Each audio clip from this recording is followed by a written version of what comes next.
नमस्कार दोस्तों, स्वागत है आपका एक बार फिर से मेरे YouTube चैनल आज क्रिकेट एक्सपर्ट पर। जैसा कि आपको पता ही होगा कि भारत और ऑस्ट्रेलिया के बीच जो तीसरा टेस्ट मैच था वो इंदौर में खेला जाना था और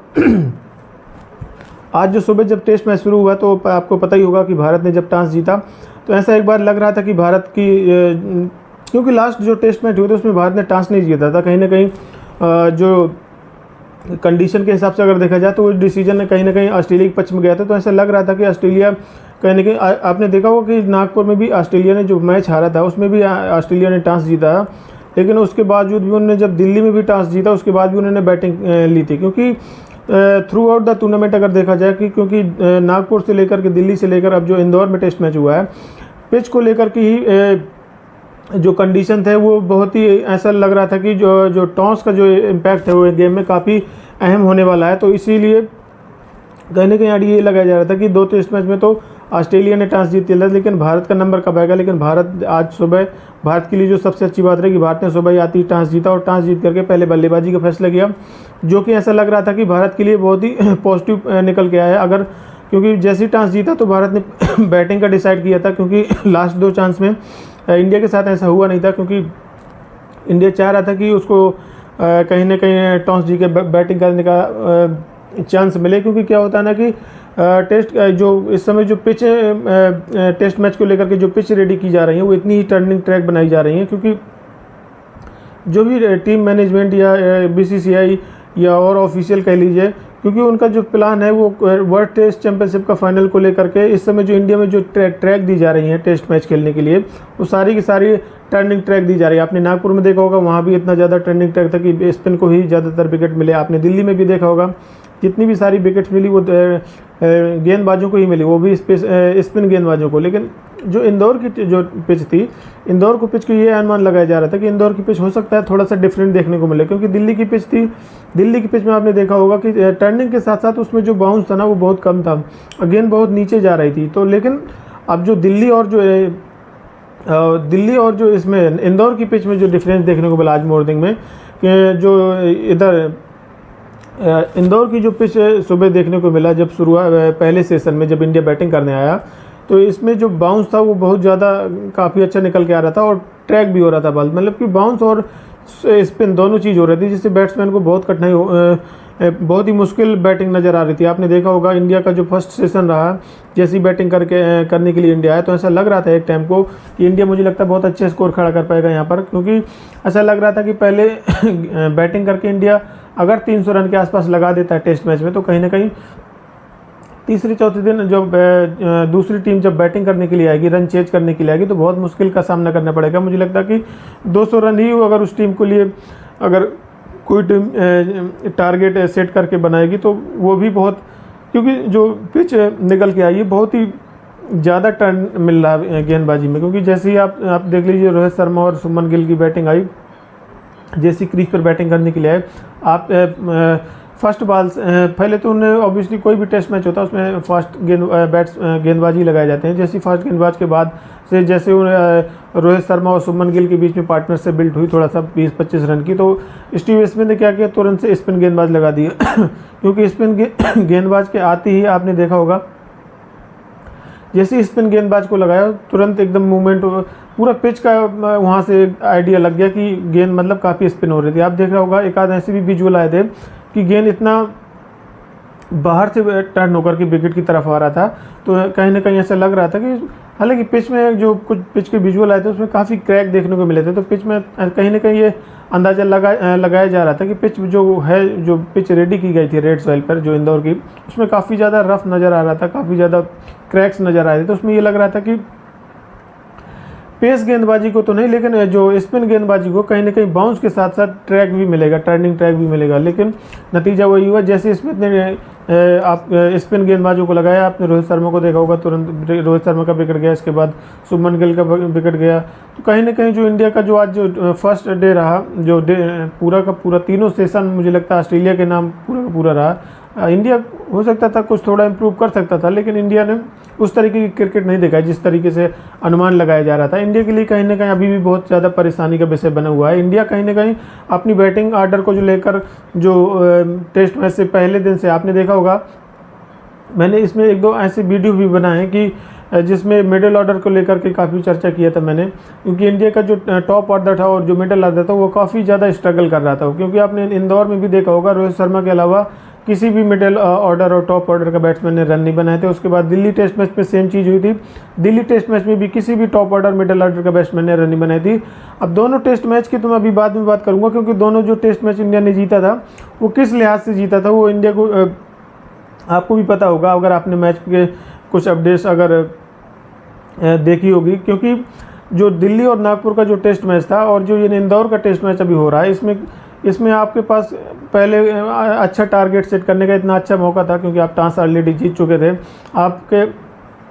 मन में कहीं ना कहीं होगा कि ऑस्ट्रेलिया के सामने एक अच्छा टारगेट सेट कर दिया जाए, ताकि चौथे इनिंग में ऑस्ट्रेलिया को कहीं ना कहीं मुश्किलों का सामना करना पड़े। क्योंकि ऑब्वियसली टेस्ट मैच में क्या होता है कि टेस्ट मैच में जब आप चौथी पारी में आप रन बनाने के लिए आते हैं, तो अगर अच्छा खासा टारगेट मिल जाता है आपको तो चेज करना काफ़ी मुश्किल पड़ जाता है। क्योंकि जैसे जैसे गेम होगा उस पिच थोड़ा और रफ होती जाती है और उसमें क्रैक्स आते जाते हैं, तो कहीं ना कहीं बैटिंग के लिए बहुत ही मुश्किल पिच होने लगती है। तो इसीलिए टेस्ट मैच में आपने देखा होगा कि हर टीम कहीं ना कहीं टॉस के लिए बहुत ज़्यादा जाती है, क्योंकि टॉस पे बहुत डिपेंड करती हैं कि अगर टॉस जैसी अपॉर्चुनिटी मिलती है तो ऑब्वियसली वो बैटिंग की तरफ ही जाते हैं। तो दोनों टेस्ट मैच में अगर इंदौर को टेस्ट मैच को हटा दिया जाए और जो दिल्ली और नागपुर का जो टेस्ट मैच में उसमें इंडिया की टॉस नहीं जीत पाया था, लेकिन फिर भी जो मैच की जो कंडीशन थी वो इंडिया के फेवर में आई थी, क्योंकि परफॉर्मेंस नीचे क्रम के बल्लेबाजों ने इंडिया का बहुत साथ दिया था। अब इंदौर टेस्ट की अगर बात करें तो इंदौर टेस्ट में अगर इंडिया का जो परफॉर्मेंस देखा जाए तो मुझे नहीं लगता कोई एक सेटिस्फैक्ट्री है कि इतना लेट डाउन किया बैटिंग ने। मैं डे फर्स्ट से जब से ये सीरीज़ शुरू हुई है, आपका जो फर्स्ट टेस्ट में जो नागपुर में था, मैं वहाँ से ये सवाल उठा रहा हूँ कि जो इंडिया का जो बैटिंग ऑर्डर है, जो मिडिल ऑर्डर और लोअर ऑर्डर, आप रोहित शर्मा का देख लीजिए, आप एक टेस्ट मैच में शतक बना करके आपका बल्ला एकदम शांत हो जाता है, तो आप कम से कम आप कंसिस्टेंट तो रहिए। अगर एक शतक बनता है तो कम से कम आगे भी लीड करिए, क्योंकि एक कैप्टन भी हैं आप। लेकिन चलो रोहित शर्मा की तो बात छोड़ दीजिए, क्योंकि उन्होंने एक मैच में सेंचुरी बनाई है। लेकिन अगर और मिडिल ऑर्डर और टॉप ऑर्डर की बात करें, जैसे कि आपको चेतेश्वर पुजारा हो गए, केएल राहुल 2 मैचों में खेले लेकिन केएल राहुल के भी बल्ले से रन नहीं मिले। उसके बाद आप विराट कोहली को देख लीजिए, श्रेयस अय्यर को देख लीजिए, उसके बाद केएस भरत को देख लीजिए, जो कुल मिला के जो ऊपर के 5-6 बल्लेबाज हैं वो उनके बल्ले से रन नहीं मिले। वही सबसे बड़ा चिंता का कारण बना हुआ है इस पूरी टीम स्क्वाड में, टेस्ट स्क्वाड में। क्योंकि आपके पास अभी क्या है कि अभी आपके पास कुछ मैचेज हैं जिसमें आप इम्प्रोवाइज करके थोड़ा सा अपने गेम को ना इम्प्रूव कर सकते हैं, क्योंकि आगे आने वाला जो टाइम है उसमें आपको एक बहुत ही बड़े इवेंट पे आपको एक बड़ा मैच आपके सामने खड़ा हुआ है, और उस मैच में आपको कैसे टैकल करना सिचुएशन को। अगर कहीं ना कहीं आप यहाँ से अगर वो चीज़ लेकर के आगे नहीं जाएंगे तो मुझे लगता है आगे बहुत मुश्किल होने वाला है टाइम। तो कहीं ना कहीं जो सबसे बड़ा सवाल था टीम इंडिया के सामने वो मिडिल ऑर्डर और टॉप ऑर्डर को लेकर के था, क्योंकि मिडिल ऑर्डर और टॉप ऑर्डर रन नहीं बना रहा था। आज भी यही हुआ इंदौर टेस्ट मैच में। इंदौर टेस्ट मैच में ऐसा लग रहा था कि टेस्ट जो टॉस को जो जीतने के बाद जब टीम इंडिया बैटिंग करने के लिए आई थी पिच पर, तो ऐसा लग रहा था कि शुरुआत में जब कुछ गेंदें खेली थी तो ऐसा काफ़ी अच्छा लग रहा था, मतलब 20, 25, 26 रन इसने बहुत क्विकली बनाए थे। तो ऐसा लग रहा था कि काफ़ी टच में लग रहे हैं दोनों बैट्समैन। ऐसा लग रहा था कि जो टारगेट है यहाँ पर काफ़ी अच्छा देखने को मिलेगा, लेकिन ऐसा हुआ नहीं। स्टीव स्मिथ ने जैसी स्पिन गेंदबाजों को ला दिया गेंदबाजी के लिए, वैसे ही इंडिया को स्ट्रगल करना पड़ा, और देखती देखती इंडिया की बैक टू बैक विकेट जाते रहे और इंडिया मुश्किल से 109 रन मात्र बना करके पूरी ऑल आउट हो गई। पूरा का पूरा दिन आपको सेशन बाय सेशन अगर ओवरऑल देखा जाए तो तीनों को तीनों सेशन आप ऑस्ट्रेलिया के नाम रहे। ऑस्ट्रेलिया ने जिस तरीके से वापसी की है, बात ही हम लोग इस पर डिस्कशन कर रहे थे कि क्या स्टीव स्मिथ की कैप्टनसी में क्या ऑस्ट्रेलिया बाउंस बैक कर पाएगी, और स्टीव स्मिथ किस तरीके की स्ट्रेटजी करेंगे, किस तरीके की प्लेइंग 11 चुनेंगे, क्या उनकी रणनीति हुई। क्योंकि ऑलरेडी 2 टेस्ट मैच हारे हुए थे, कहीं ना कहीं ऑस्ट्रेलिया का मनोबल डाउन था। लेकिन ऑस्ट्रेलिया ऐसी वर्ल्ड क्रिकेट में ऐसी टीम है कि कितनी भी मैच हारने के बाद वो कभी भी लेट डाउन नहीं करती है। कहीं ना कहीं उनके अंदर ऐसी एक क्वालिटी रहती है उनके प्लेयरों में कि तो वो कहीं ना कहीं कमबैक कभी भी कर सकते हैं। अगर ऑस्ट्रेलिया जैसी टीम के सामने मुझे नहीं लगता कि कभी भी थोड़ा कमज़ोर होना चाहिए, क्योंकि उसके सामने जितना आप स्ट्रॉन्ग रहोगे तभी आप उनको अच्छी फाइट दे पाओगे। क्योंकि यही हुआ, जैसे स्टीव स्मिथ को कप्तानी मिली, आपने देखा होगा इसी मैच में जिस तरीके से उन्होंने आती ही कमबैक किया है पूरे टेस्ट मैच में अगर देखा जाए। अगर आज का ओवरऑल जो डे फर्स्ट का जो पूरा तीनों सेशन का जो गेम हुआ है, कहीं ना कहीं पूरे के पूरे तीनों के तीनों सेशन, आप चाहे लंच वाला सेशन ले लीजिए, टी वाला सेशन लीजिए या फर्स्ट सेशन लीजिए, तीनों के तीनों सेशन ऑस्ट्रेलिया के नाम रहा है। आज इंडिया तीनों सेशन में कहीं इंडिया का नामों निशान नहीं रहा है, बिल्कुल एकदम बैकफुट पर ला के रख दिया है टीम ऑस्ट्रेलिया ने। जिस तरीके से ऑल आउट होने के बाद ऑस्ट्रेलिया बैटिंग करने आया है, अब आप ये समझ लीजिए कि जो ट्रैक आप इंडिया को खेलने को मिली वही सेम ट्रैक ऑस्ट्रेलिया को भी खेलने को मिली। लेकिन उनके जो बैट्समैनों ने जो डिटर्मिनेशन दिखाया बीच पे, जिस तरीके से अपने डिफेंस पे ट्रस्ट किया है और जिस तरीके से टाइम स्पेंड किया है, बॉल को आने दिया है थोड़ा, ऑस्ट्रेलिया ने क्या रणनीति बनाई थी आपने इंडिया की और ऑस्ट्रेलिया की जो बैटिंग डे फर्स्ट में जो डिफरेंस मुझे देखने को मिला है, इंडिया थोड़ा सा ना एग्रेसिव जाकर के, आप रोहित शर्मा या शुभमन गिल को देख लीजिए, थोड़ा अटैक मोड पे जा रहे थे। मुझे लगता है कि टेस्ट क्रिकेट में थोड़ा सा, क्योंकि अभी जो डे फर्स्ट का जो विकेट होता है आपको उतना ज़्यादा अनुभव नहीं होता है कि पिच किस तरीके से रिएक्ट करेगा। आप सिर्फ सरफेस को देख करके आइडिया नहीं लगा सकते जब तक आप उस पर थोड़ा देर टाइम स्पेंड नहीं करोगे, थोड़ा देर क्रिकेट नहीं खेलोगे, तभी आपको पूरे तरीके से रियलाइज़ होगा कि हाँ विकेट कैसा खेल रहा है। लेकिन उन्होंने मुझे लगता है शुरू से एकदम अटैक करने की कोशिश करी, थोड़ा सा टाइम स्पेंड करना चाहिए था। मुझे लगता था कहीं ना कहीं सिचुएशन इंडिया के फेवर में आती, लेकिन आपने टेस्ट क्रिकेट में यही होता, अगर आप शुरुआत के विकेट खो देते तो कहीं ना कहीं आपका पूरा जो दबाव हुआ निचले क्रम के बैट्समैन पे आ जाता। वही हुआ कि आपके जैसे ही शुभमन गिल और रोहित शर्मा आउट हुए, आपका जो पूरा प्रेशर था कहीं ना कहीं निचले क्रम के बैट्समैन, जैसे पुजारा खेलने आए, उनके भी कहीं ना कहीं दिमाग में प्रेशर था कि हमारे जो अर्ली विकेट है वो फॉल हो गए हैं। उसके बाद पुजारा भी आउट हो गए। हालांकि विराट कोहली जब बैटिंग करने आए थोड़ा सा लग रहा था 50-52 गेंद उन्होंने खेली, थोड़ा सा अच्छे टच में लग रहे थे, ऐसा लग रहा था कि आज कोहली हो सकता है लंबा स्कोर खड़ा करें। लेकिन वही हुआ कि आज गेंद इतना मतलब मदद मिल रही थी स्पिन गेंदबाजों को, कहीं ना कहीं बैटिंग के लिए तो मुश्किल थी, लेकिन फिर भी आप अगर टाइम स्पेंड करते, आप थोड़ा अपना गेम पर, आप अपनी एबिलिटी पर ट्रस्ट करते, तो कहीं ऐसा नहीं था कि ट्रैक एकदम बैटिंग के लिए बिल्कुल भी सूटेबल नहीं था। आपको थोड़ा टाइम स्पेंड करना चाहिए था, कहीं ना कहीं होता। क्योंकि ऑस्ट्रेलिया के देख लीजिए, ऑस्ट्रेलिया की बैटिंग आई इंडिया ऑल आउट होने के बाद, ऑस्ट्रेलिया ने भी वही टाइम स्पेंड किया, उन्होंने भी बैटिंग करी। उस्मान ख्वाजा को देख लीजिए, उन्होंने जिस तरीके से एबिलिटी दिखाई है इस हार्ड मतलब इतनी मुश्किल पिच पर, आप एक तरीके से, क्योंकि कहीं ना कहीं जब सेकंड टीम आती है बैटिंग करने के लिए फर्स्ट टीम के बाद, तो उसके अंदर भी फियर ऑफ फेलियर का डर रहता है कि यार इंडिया ने भी बैटिंग करी है, इंडिया के इतने अर्ली जो विकेट फॉल हुआ, कहीं ना कहीं ट्रैक ऐसा रिएक्ट कर रहा होगा कि बैटिंग के लिए मुश्किल हो रही होगी। तो ये चीज़ कहीं ना कहीं ऑस्ट्रेलिया के भी दिमाग में होगी कि इंडिया जब बैटिंग करने आया था तो इतना जल्दी जो विकेट फॉल हुआ है, इतनी अर्ली कोलैप्स हुआ है इंडिया का, तो कहीं ना कहीं पिच ऐसा कुछ रिएक्ट कर रही होगी, तभी तो बैट्समैन को मुश्किल का सामना करना पड़ रहा था। इतने क्लासिकल बैट्समैन थे इंडिया के, कहीं ना कहीं ये आउट हुए, तो उनके दिमाग में भी ये बात आती है कि कहीं ना कहीं पिच में कुछ ऐसा है जो मतलब बैट्समैन के लिए मुश्किल करने पड़ते। लेकिन उनने उस सिचुएशन को अपने ऊपर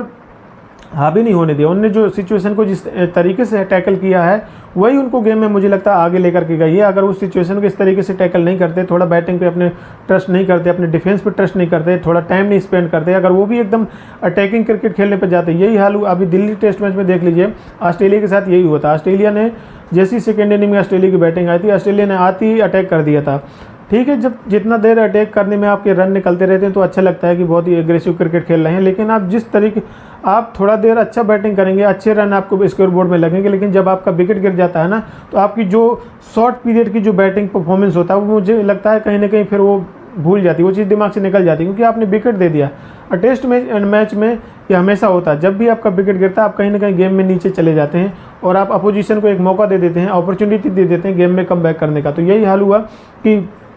जब दिल्ली टेस्ट मैच में जब ऑस्ट्रेलिया से जो गलती हुई थी वो अटैकिंग क्रिकेट को लेकर हुई थी। उन्होंने एक माइंडसेट, पता नहीं किस तरीके का माइंडसेट से आए थे बैटिंग करने के लिए कि एकदम अटैक करने के लिए आए थे। तो पहला सेशन तो उनका अच्छा रहा पहले दिन का कि 61 रन लगा दिए बोर्ड पे, शायद एक ही विकेट गिरा था। लेकिन अब उसी सेम माइंडसेट से आप नेक्स्ट डे पे जब बैटिंग करने आए तो कहीं ना कहीं आपका अर्ली कोलैप्स हो गया। तो कहीं ना कहीं इससे क्या निकल के आता है कि आपका जो माइंडसेट है कहीं ना कहीं सिचुएशन के हिसाब से होना चाहिए। आप ये नहीं कि आप एक सेम मूड बना करके आएँ, उसी अटैकिंग मूड से आप गेम को आगे लेकर जाएंगे। हो सकता है आप सक्सेस हो जाएं, लेकिन आप 100 में 100 बार सक्सेस नहीं हो सकते हैं, क्योंकि कंडीशन को भी देखना पड़ता है कि टेस्ट क्रिकेट में कई चीज़ें एक साथ नहीं होती हैं, कई चीज़ों को आपको एनालाइज करनी पड़ती है। कंडीशन क्या है, विकेट कैसी खेल रही है, मैच की सिचुएशन क्या है, तो वही चीज़, अब ये सेकंड टेस्ट मैच में या थर्ड टेस्ट मैच में यही हुआ कि इंदौर जो टेस्ट मैच में जब ऑस्ट्रेलिया फर्स्ट इनिंग में अपनी बैटिंग करने आया तो उन्होंने इंडिया जैसी जल्दबाजी नहीं की। मुझे लगता है अगर इंडिया जैसी जल्दबाजी वो भी करता तो हो सकता है उनका भी अर्ली कोलैप्स हो जाता। हालांकि विकेट इतना अच्छा नहीं खेल रहा था, बैटिंग के मुझे नहीं लगता इतना फेवर था, लेकिन ऐसा भी विकेट ऐसा नहीं लगा जो एक्सपर्ट बता रहे थे कि ऐसा भी ट्रैक नहीं था कि आप बिल्कुल एकदम लेट डाउन हो जाओ, आप एकदम 100, 50, 80 रन पे ही पूरा ढेर के ढेर हो जाओ। अगर उस पर टाइम स्पेंड किया जाता, अगर उसको एनालाइज करते, थोड़ा सा ट्रस्ट दिखाते अपनी एबिलिटी पे, अपने डिफेंस पे, तो इस विकेट पर भी ऐसा नहीं है कि ठीक है 300 रन नहीं बनाए जा सकते थे, लेकिन 200, 250, 200 के आसपास तक तो आराम से जाया जा सकता था। इतनी कंडीशन अगर फेवर में नहीं थी बैटिंग के तब। लेकिन इंडिया से कहीं ना कहीं गलती हुई है, इंडिया से गलती तो हुई है, लेकिन इंडिया का जो सबसे मेन कारण रहा है बैटिंग का, वो टॉप ऑर्डर मिडिल ऑर्डर ने लेट डाउन किया है। कहीं ना कहीं टॉप ऑर्डर और मिडिल ऑर्डर में डे फर्स्ट से जब से नागपुर टेस्ट शुरू हुआ, मैं इस बात को लेकर के मेरा ऐसा मानना था कि कहीं ना कहीं इंडिया को आगे, चलो अभी तो ये सीरीज़ चल रही है, आप 1-2 मैच निकाल लिए, हो सकता है सीरीज़ भी निकाल लेंगे,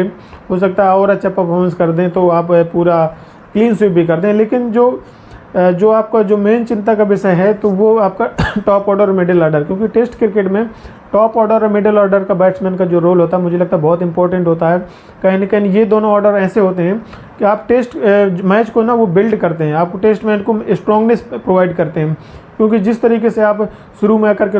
बोर्ड पर रन लगाते हैं उससे कहीं ना कहीं अपोजिशन को एक मैसेज जाता है कि आपने इतना अच्छा स्कोर खड़ा कर दिया है। कहीं ना कहीं सेकेंड इनिंग में उनको जब बैटिंग करने आएंगे उसको इतना बड़ा टारगेट जब मिलेगा तो एक उन्हें लगेगा कि हाँ यार बड़ा टारगेट है, थोड़ा सा उनके अंदर भी एक फियर आ जाता है आपकी इस परफॉर्मेंस से। लेकिन जो इंदौर का टेस्ट मैच है उसमें ऑस्ट्रेलिया ने जिस तरीके से क्वालिटी दिखाई है, मुझे लगता है अपनी गेंदबाजी में देख लीजिए, आपका कोहिनमान ने जिस तरीके से गेंदबाजी की है, आप नेथन लायन देख लीजिए जिस तरीके से गेंदबाजी की है, तो मुझे लगता है स्टीव स्मिथ ने बहुत ही शानदार कैप्टनसी का भी मुझे नज़ारा बहुत देखने को मिला। हालांकि अभी एक ही दिन हुआ है, लेकिन अगर ओवरऑल उनकी कैप्टनसी में भी अगर नज़र दौड़ाएंगे तो उन्होंने काफ़ी अच्छा मतलब माइंड से क्रिकेट खेली है, और अच्छा आप फील्डिंग भी देख लीजिए, बहुत ही अच्छी तरीके से उन्होंने इंडिया को बहुत ही जल्दी, बहुत ही कम टाइम में एकदम बैकफुट पर डाल के रख दिया। तो तारीफ़ करनी पड़ेगी ऑस्ट्रेलिया की, जिस तरीके से उन्होंने डे फर्स्ट पर क्रिकेट खेली है, जिस तरीके से इंडिया को डोमिनेट किया है, जिस तरीके से परफॉर्मेंस दिया है। कहीं ना कहीं इंडिया फर्स्ट डे में तो इंडिया का चांस निकल गया है, लेकिन अब जो सबसे इम्पोर्टेंट बात है कि आपका जो कल डे 2 का जो दिन की जो शुरुआत होगी वो इंडिया के लिहाज से बहुत, मुझे लगता है बहुत ही क्रूशियल होने वाली है। इंडिया को कहीं ना कहीं दूसरे दिन जब खेल की शुरुआत होगी कहीं ना कहीं अर्ली विकेट ऑस्ट्रेलिया के लेने पड़ेंगे अगर गेम में वापसी करना है, क्योंकि फर्स्ट इनिंग में आपने बोर्ड पर रन नहीं लगाया, ऑलरेडी इन्होंने डिप सेट आप पर डाल दिया है, और आप इनकी जो पारी है वो आगे चलने लगी है। आपकी जो पारी थी उन्होंने पूरा करके आपको और लीड लग दे दिया है 50-56 रनों का। अगर इन्होंने बोर्ड पर रन लगा दिए तो आप इनको फिर किस तरीके से आप इनको चेज करने के लिए टारगेट दे पाएंगे। तो कहीं ना कहीं इंडिया के लिए अब सिर्फ मुझे लगता है एक ही रास्ता बचा इंडिया को कमबैक करने का कि कल गेंदबाजी में थोड़ा परफॉर्मेंस अच्छी दिखानी पड़ेगी। रविंद्र जडेजा से आज जो गेंदबाजी की बात किया जाए, हालांकि अश्विन को विकेट नहीं मिले, गेंदबाजी अच्छी करी, लेकिन रविंद्र जडेजा से क्या गलती हो रही थी कि रविंद्र जडेजा जब शुरू में गेंदबाजी कर रहे थे, जब उन्हें विकेट नहीं मिले तो काफ़ी ज़्यादा आगे गेंद कर रहे थे, क्योंकि जिस आगे गेंद करने में क्या था, ऑलरेडी इतना ज़्यादा ट्रैक तो था, मतलब टर्निंग ट्रैक तो था, लेकिन गेंद में क्या बाउंस बहुत ज़्यादा था। अगर गेंद में बाउंस कराना है, क्योंकि जब गेंद बाउंस होता है विकेट के बीच में तो उसमें क्या होता है कि आपको ना जो नियरेस्ट पोजीशन होती है कैचिंग पोजीशन, जैसे स्लीप पॉइंट हो गया, कैचिंग पोजीशन हो गया, मिड विकेट हो गया, आपका स्लिप वगैरह हो गई विकेट के पीछे, फर्स्ट स्लिप, सेकंड स्लिप, जो अर्ली जो नियरेस्ट कैचिंग पोजीशन होती है वहाँ पे विकेट कैच जाने का बहुत ज़्यादा चांस रहता है, क्योंकि जब उछाल आता है गेंद पे तो आप अनुमान नहीं लगा पाते। जो गेंद आप जो आप डिफेंस करने को जाते हैं तो वो गेंद नीचे ना रह करके आपका एज वगैरह लग करके नियरेस्ट पोजीशन पे जाने के कैच के ज़्यादा चांस रहते हैं। तो रविंद्र जडेजा क्या ज़्यादा आगे गेंद गिरा रहे थे। जब से उन्होंने गुड लेंथ पे गेंद गिराना शुरू किया, क्योंकि गुड लेंथ पे गेंद गिराने पे क्या होता है, आपको बाउंस मिलता है तो उससे थोड़ा आपको कैच ज़्यादा जाने के चांस रहते हैं। अगर बीट भी होता है बैट्समैन तो फिर पैड पे लगने की भी बहुत ज़्यादा चांस होते हैं। तो जैसे रविंद्र जडेजा ने अपनी थोड़ा गेंदबाजी को ना, क्योंकि उन्हें आगे बॉल फेंकने पर विकेट नहीं मिल रहे थे, जैसे उन्हें गुड लेंथ पर गेंद गिरानी शुरू की तो कहीं ना कहीं लगा उनको जो विकेट मिले उससे उन्होंने आइडिया लगा लिया कि जो गेंद है वो गुड लेंथ पर गिरने पर ज़्यादा मुझे लगता मदद मिल रही थी। तो उन्होंने जो जिस तरीके से गेंदबाजी की आज के टेस्ट मैच में बहुत शानदार गेंदबाजी की। उन्होंने 4 विकेट मान लीजिए 4 विकेट काफ़ी जल्दी मतलब निकाल लिए। स्टीव स्मिथ का भी विकेट उसमें शामिल है जो कि बहुत ही क्रूशियल विकेट था। लेकिन अब जो इंडिया के लिहाज से अगर बात की जाए, जो कल का जो टेस्ट मैच है, कल जो सेकेंड डे किस तरीके से इंडिया खेलेगा उस पर बहुत निर्भर करेगा। लेकिन अगर इंडिया को इस मैच में वापसी बनाई तो इंडिया को कहीं ना कहीं कल इतना पॉजिटिव इंटेंट अपना दिखाना पड़ेगा, इतना पॉजिटिव माइंडसेट से कल मॉर्निंग उतरना पड़ेगा। जैसे आप दिल्ली टेस्ट मैच में अब मुझे लगता है सिचुएशन कहने की दिल्ली टेस्ट मैच वाली है, सेकेंड डे वाली। जैसे सेकेंड डे में क्या हुआ था कि इंडिया आकर के गेंदबाजी ऑस्ट्रेलिया को फट से पूरा एकदम पारी ख़त्म करके एकदम ऑल आउट कर दिया था। यही करना पड़ेगा इंडिया को अगर कल के मैच में। जैसे दिन की शुरुआत होगी कहीं ना कहीं गेंदबाजों पे बहुत रिलाई करेगा, क्योंकि गेंदबाज रोहित शर्मा से आज थोड़ा फील्डिंग में भी, क्योंकि जब ऑस्ट्रेलिया बैटिंग कर रहा था तो रोहित शर्मा ने जो फील्डिंग लगाई थी, मुझे लगता कि अभी जो खिलाड़ी जो बाहर लगा दिए थे, मुझे नहीं लग रहा था कि अभी इतना ज़्यादा बाहर लगाने चाहिए थे, क्योंकि कुछ खिलाड़ी उन्होंने बाहर लगा दिए। क्योंकि जिस आपको विकेट की ज़रूरत है, टेस्ट क्रिकेट में आप हमेशा विकेट के लिए जाते हैं। ये कोई वनडे या T20 क्रिकेट तो है नहीं कि आप बाहर खिलाड़ी लगा कर आप रन रोकेंगे। टेस्ट क्रिकेट में ऐसा भी नहीं होता कि हर खिलाड़ी उठा के गेंद मारेगा कि कैचिंग पोजीशन में आप लगाए हो। कहीं ना कहीं ये पूरा जो गेम होता है, आपको प्रेशर इसमें कब बनता है, जब आपकी गेंद बीट होती है, आपके रन नहीं निकलते हैं, आप डिफेंस करते हैं, तो कहीं ना कहीं आपको एक आसपास फील्डिंग टाइट लगानी पड़ती है ताकि बैट्समैन को ना बीट करने में प्रॉब्लम हो। तो कहीं ना कहीं जो बैट्समैन को अपने डिफेंस करने पे या थोड़ा सा प्लेसमेंट करने में कैच के ज़्यादा चांस रहते हैं। तो थोड़ा सा वहाँ पे रन लीकेज हो गए। कुछ खिलाड़ी उन्होंने रोहित शर्मा ने बाहर लगा दिए, तो थोड़ा सा जो गैप हो गया ना, जो पोजीशन होती है फील्डिंग की, उसमें कुछ गैप मिल गया, उससे क्या रन ज़्यादा निकल गए। इसलिए आपने देखा होगा कि ऑस्ट्रेलिया भी ऐसा नहीं कि ऑस्ट्रेलिया स्ट्रगल नहीं किया, लेकिन मुझे लग रहा है कि कहीं ना कहीं जो थोड़ा हमें से फील्ड सेट करने में जो थोड़ा प्रॉब्लम हुई, उसका फ़ायदा कहीं ना कहीं ऑस्ट्रेलिया ने बहुत अच्छे तरीके से यूटिलाइज़ किया। और जो अर्ली रन जो होने चाहिए थे, कुछ रन जो लीकेज हो गए हैं, वो उस वजह से भी हुए हैं। तो कहीं ना कहीं ऑस्ट्रेलिया ने उसका फ़ायदा भी उठाया। तो यही रिजल्ट रहा कि ऑस्ट्रेलिया जो बोर्ड पे इतने रन लगा पाया, 150-55 रन। तो अब देखते हैं जो इंडिया के लिहाज से जो मेन कल जो सबसे बड़ा जो बात निकल कर आएगी कि अर्ली मॉर्निंग आती है आपको विकेट कहीं ना कहीं चटकाने पड़ेंगे। क्योंकि आप अगर मैच में आपने अच्छी वापसी की, अगर आपने विकेट चटकाए, तो फिर आपके पास चांस हैं आप सेकेंड इनिंग में अच्छी बैटिंग करके अच्छा टारगेट ऑस्ट्रेलिया के खिलाफ सेट करें। क्योंकि अभी भी एक जो पॉजिटिव पॉइंट जो आपके साथ है, वो आपका टॉस जो जीता है आपने, कि आपको जो चौथी पारी में जो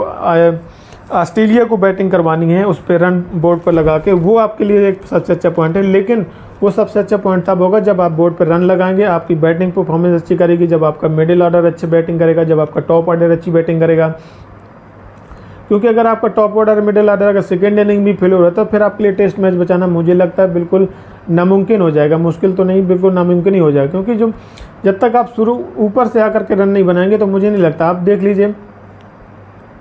डे फर्स्ट से हम यही बात उठाते चले आ रहे हैं कि इंडिया के लिए जो सबसे चिंता का विषय था, जब तक आप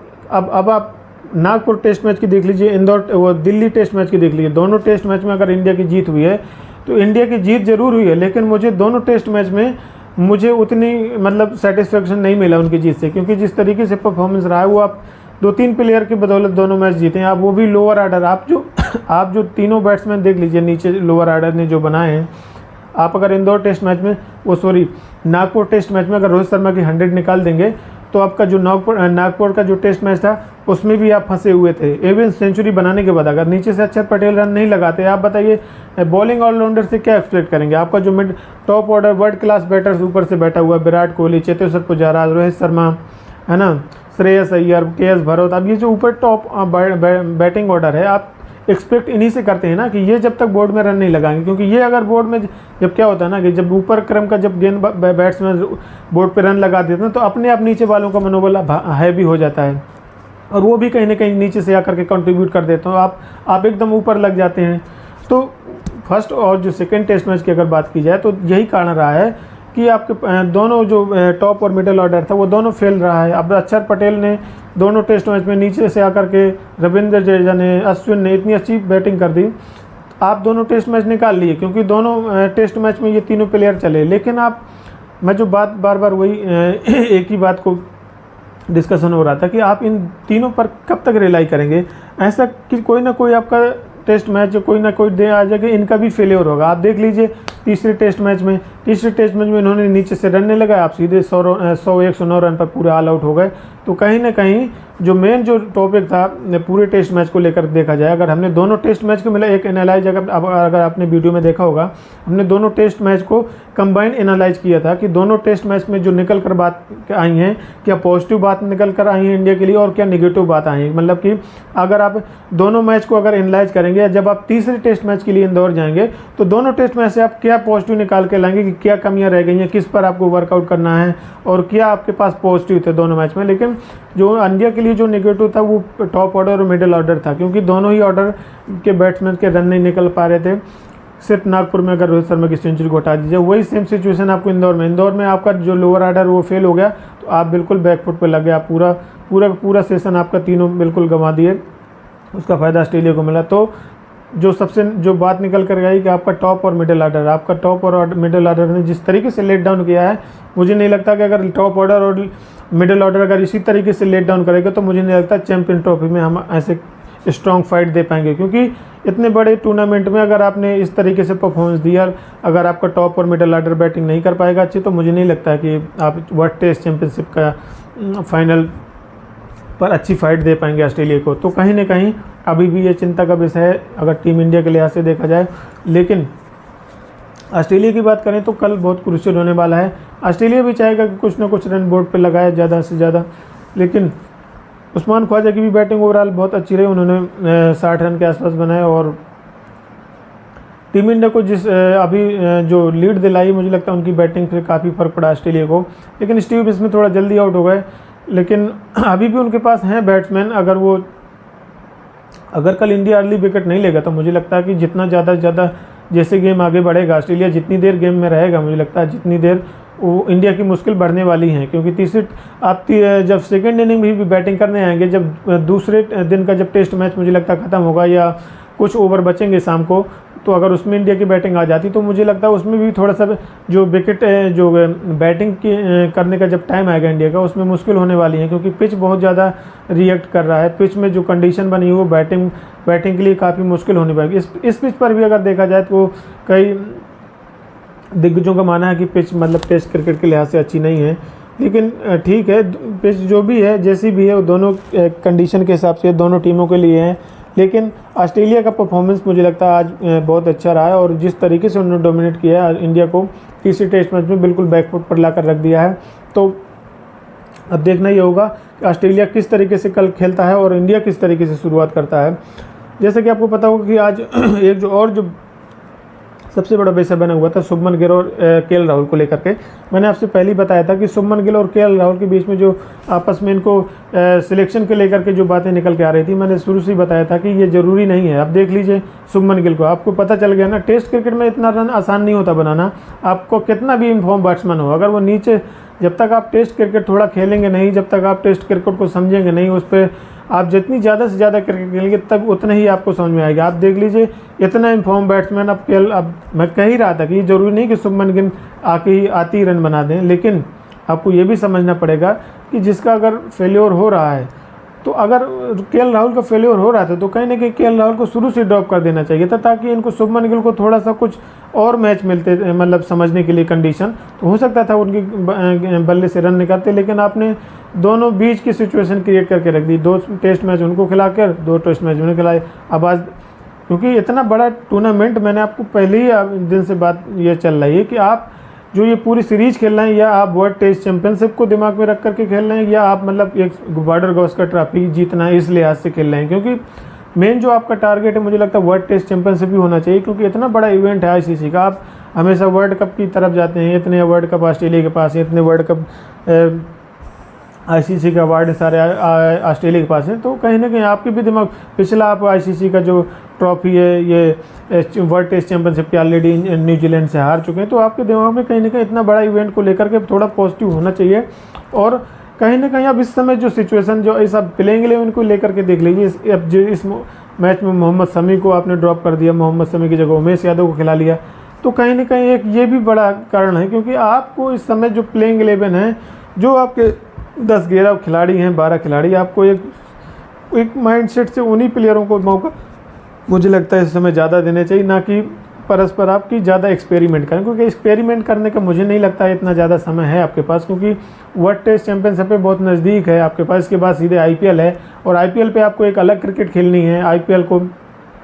अब आईपीएल को तो कनेक्ट नहीं कर सकते ना टेस्ट क्रिकेट से। आईपीएल अब एक एग्रेसिव क्रिकेट है, वहाँ पे जाकर आपको अर्ली रन बनाने पड़ेंगे। तो कहीं ना कहीं यही जो टाइम है आपको समझने का, और किस तरीके से आप रणनीति बनाएंगे वर्ल्ड टेस्ट चैंपियनशिप को लेकर के। तो कहीं ना कहीं एक जो सवाल जो निकल के आ रहा था कि केएल राहुल और शुभमन गिल के बीच में, तो आपने देखा होगा कि ना तो आप शुभमन गिल को तीसरा मौका दे पाए, यहाँ पे शुभमन गिल का फेल्योर भी हो गया, केएल राहुल को भी नहीं मौका दे पाए। तो कहीं ना कहीं मुझे लग रहा था कि अगर उनका फेल्योर हो रहा था केएल राहुल का, तो अगर उन्हें मौका मिलता तो कहीं ना कहीं उनके लिए पॉजिटिव होता है। या तो फिर केएल राहुल को आप शुरू से ड्रॉप कर देते, नागपुर टेस्ट मैच खिला करके आप ड्रॉप कर देते, क्योंकि उनके बल्ले से रन नहीं निकल रहे थे, आप शुभमन गिल को लेकर आ जाते। तो अब जो चिंता का विषय बन गई है मुझे लगता है इंडिया के लिए, एक तो टॉप ऑर्डर तो बन गई है, लेकिन जो ओपनिंग स्पॉट था, क्योंकि बहुत क्रूशियल, मैं डे फर्स्ट से ये बोलता चला आ रहा हूँ कि जो आपका जो टेस्ट क्रिकेट में जो ओपनिंग ऑर्डर बैट्समैन होता है, वो स्लॉट ऐसे स्लॉट हैं, आपको वो इतने स्ट्रॉन्ग प्लेयर होने चाहिए कि आपको उसमें से आपको क्वेश्चन मार्क नहीं होना चाहिए कि ये इस पेयर में किसको खिलाएं, इस पेयर में किसको खिलाएं। क्योंकि जैसे रोहित शर्मा का स्पॉट तो फिक्स है कि ओपनिंग में एक तरफ आएंगे, लेकिन जो दूसरा स्पॉट आप केएल राहुल और शुभमन गिल को लेकर आए थे, तो इस स्पॉट पे कहीं ना कहीं स्टैंप लग जाना चाहिए अभी तक कि वो कौन सा होने वाला है वर्ल्ड टेस्ट चैंपियनशिप को लेकर के। लेकिन अभी भी आप असमंजस में बने हुए हैं कि केएल राहुल को लें कि शुभमन गिल को लें। तो कहीं ना कहीं ये अगर इस तरह की सिचुएशन बनी है, तो मैं वर्ल्ड टेस्ट चैंपियनशिप के लिए मुझे लगता है थोड़ा सा परेशानी भी बन सकती है। लेकिन देखना होगा इंडिया की सोच क्या है, ये तो खैर हमसे बेहतर वो समझते होंगे कि किस तरीके से उन्हें क्या करना है, कैसे लेकर के जाना है। लेकिन जो सबसे बड़ी जो बात होगी कि कल किस तरीके से परफॉर्मेंस टीम इंडिया देती है। मोहम्मद शमी के लिए तो क्या है कि मोहम्मद शमी को कई बार आपने देखा होगा, मोहम्मद शमी को कई बार ड्रॉप आउट किया गया है। लेकिन ठीक है, मोहम्मद शमी बहुत ही क्वालिटी गेंदबाज हैं, उनके अंदर इतनी एबिलिटी है, अगर काफ़ी हार्ड वर्क करते हैं, अपने गेम पर काफ़ी फोकस भी करते हैं। तो कहीं ना कहीं मोहम्मद शमी के लिए अच्छी बात नहीं कि उनको 2 टेस्ट मैच खिलाकर आपने टेस्ट में ड्रॉप कर दिया। कहीं ना कहीं इससे खिलाड़ी का मनोबल डाउन होता है। तो देखने वाली बात होगी कि इंडिया किस तरीके से कल कमबैक करता है, क्योंकि पूरे टेस्ट ओवर मैच में, अगर तीनों टेस्ट मैच में देखी जाए कि फास्ट गेंदबाज इस समय गेंद कहीं भी मूवमेंट में नहीं आ रहे हैं। ज़्यादा से ज़्यादा जो विकेट मिल रही हैं वो स्पिन गेंदबाजों की मिल रही हैं। तो कल का जो डे है, डे 2 का जो मैच है, तीसरा टेस्ट में इंदौर का, वो बहुत ही क्रूशियल होने वाला है दोनों टीम के लिहाज से। ऑस्ट्रेलिया चाहेगी थोड़ा और बोर्ड पे रन लगाए, जितना से ज़्यादा टीम को लीड दें, और इंडिया चाहेगी कितनी अर्ली कोलैप्स करे, इंडिया को जल्दी से जल्दी ऑल आउट करे और दोबारा से सेकेंड इनिंग में खेल के आए। तो देखने वाली बात होगी कल कि इंडिया किस तरीके से रिएक्ट करती है, किस तरीके से, किस इंटेंट से क्रिकेट खेलती है। तो कल मिलते हैं मैच के बाद, जब डे 2 का जो मैच होगा उसके बाद हम फिर से एनालाइज करेंगे, फिर से उससे विस्तार में चर्चा करेंगे। तो thank you for watching, please like and subscribe. Thank you, good night.